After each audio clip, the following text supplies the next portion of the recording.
Bon, nous avons mis ce qu'il faut dans notre valise, sa taille est adéquate et elle porte haut les couleurs d'ABE. Elle est en dur, réputée plus solide que les valises souples en tissu. Aucun doute, on a fait le bon choix. Quoique, en regardant la valse de ses consoeurs voyageuses, on s'interroge.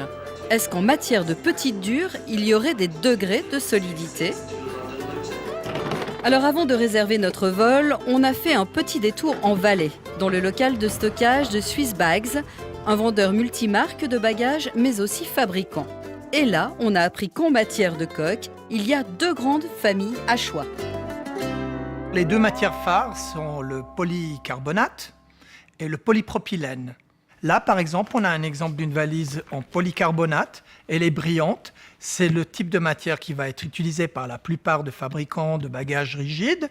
Et de ce côté-là, on voit une valise qui est en polypropylène, mais qui n'a pas forcément un aspect brillant. Outre l'aspect brillant ou pas, quels sont les avantages et les inconvénients de ces deux matières ? Une valise en polycarbonate, elle peut, dans un cas d'un choc extrême, se casser, alors que si on prend une valise qui est en polypropylène, il est peu probable qu'elle puisse se casser, malgré le fait que c'est une valise rigide. À ABE, on ne croit que ce qu'on voit. Alors, on a voulu une preuve.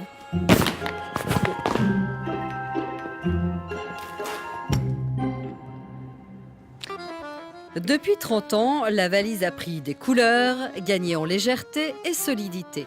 Et sa version sans roulettes est en voie d'extinction définitive chez les fabricants. Les roulettes, c'est dorénavant par 4. Et même les enfants ont leur modèle dédié. Des modèles qui amusent aussi les grands. Révolutionner le bagage, c'est évidemment dépasser le simple gadget. Le développement se porte désormais sur la motorisation.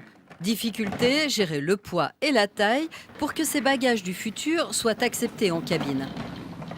J'ai voyagé avec ce bagage en bagage à main aux États-Unis, en Asie.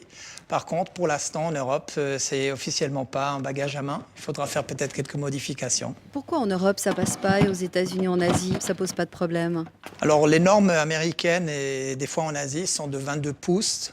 Ce qui fait à peu près 58 cm. C'est la hauteur actuelle de ce bagage. Il dépasse de 2 cm, ce qui fait qu'il est un poil trop grand.